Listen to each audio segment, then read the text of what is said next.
This is paper 3, video 8 for the February mock exam.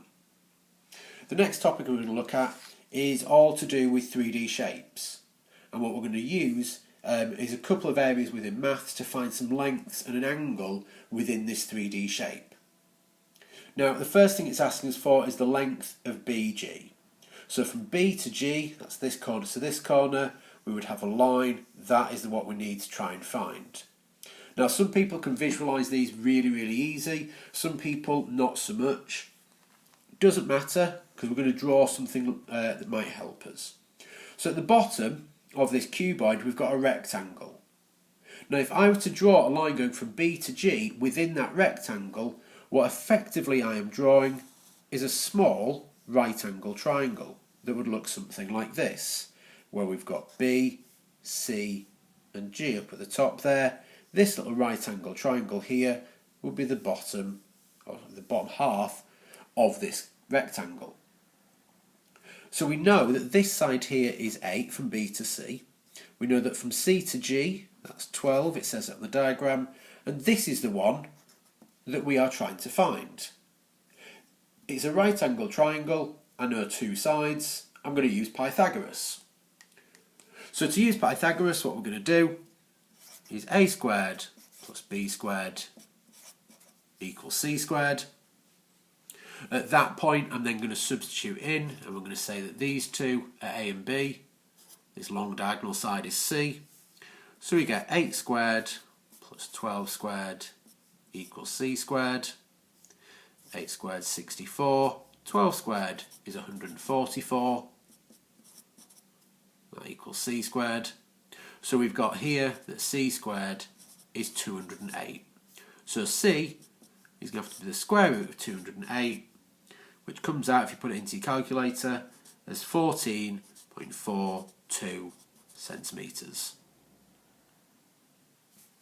For part B of the question, so part B, we are wanting to try and find the line that goes from A, up here, diagonally all the way through this cuboid over here to G. Now, what we've just worked out a minute ago was from B to G, so here. So this diagonal line here actually forms part of another right angle triangle. If we were to slice this cuboid completely in half, from A to B to G and back to A, we have formed here a right angle triangle. So for part B of the question, I'm going to draw myself another little triangle that might help. So we've got A, B and G. Now A to B we know is 5, it says it on the diagram. From B to G we've just worked this out, it's 14.42. And this is the one that we are trying to find. So once again, put that back into the video. So once again we're going to use Pythagoras. So we get that a squared plus b squared equals c squared. In this triangle now, I'm going to say a and b, and then c, remember, is always the one that doesn't touch the right angle.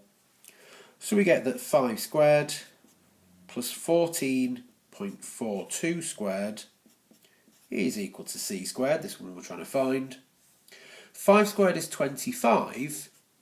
Now 14.42 squared, if you type it into your calculator, will come out as something just a little bit less than 208.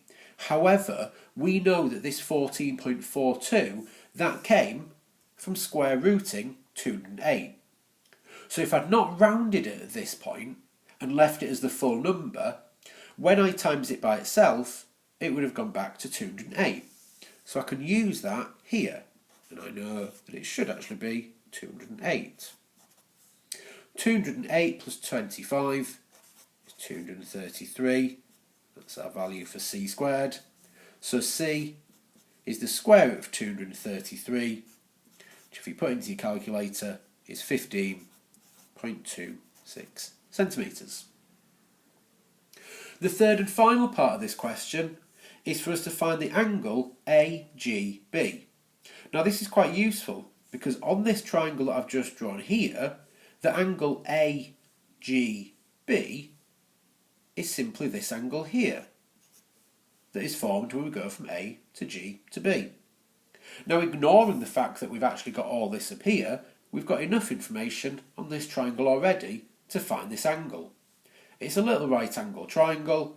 I know two of the sides. I'm going to use basic trigonometry. So at this point, I'm going to relabel this up with trigonometry.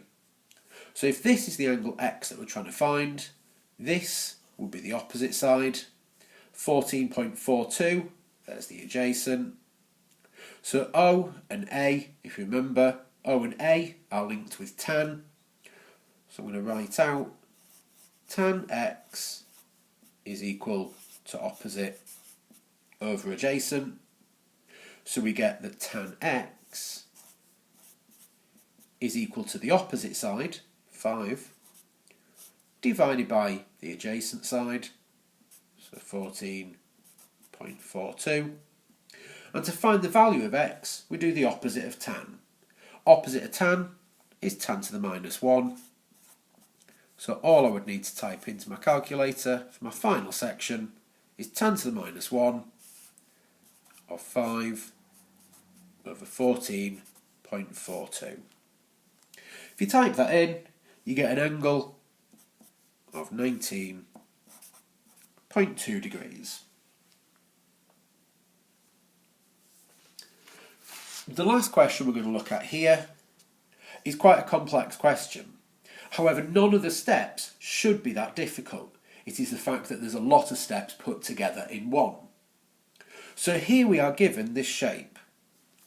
The area of the shaded section, so the bit, the difference between the large rectangle and this square, that has an area of 120 centimetres squared.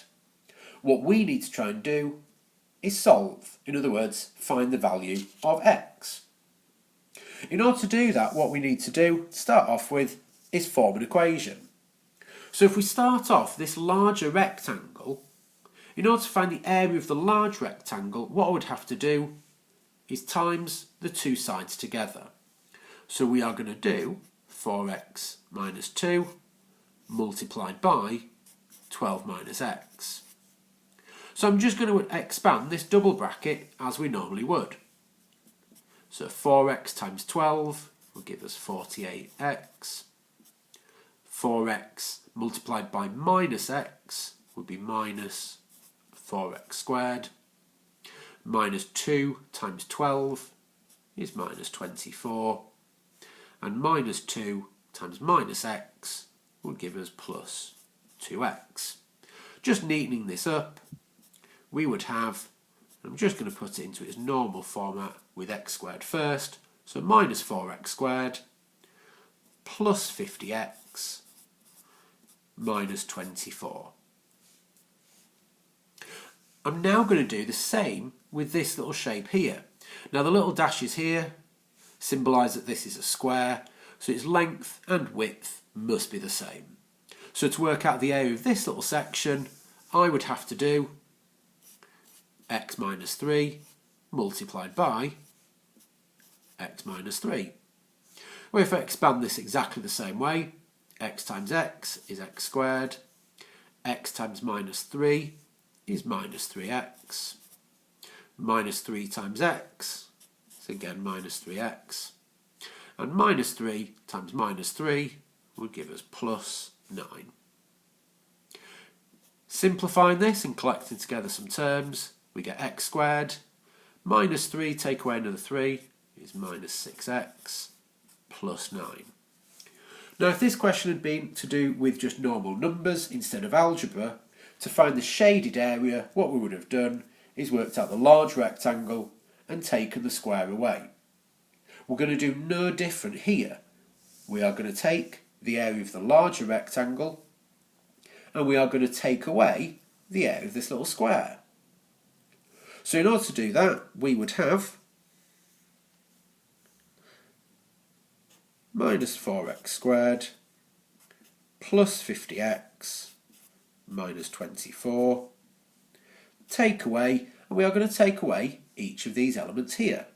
So take away x squared. Now we are taking away minus 6.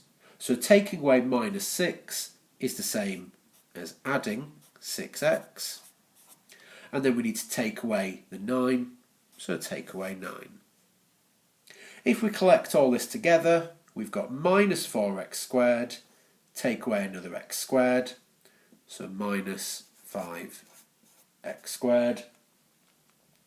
We've then got plus 50, add on another 6, so that gives us plus 56x. And then we've got minus 24, take away 9, so minus 33.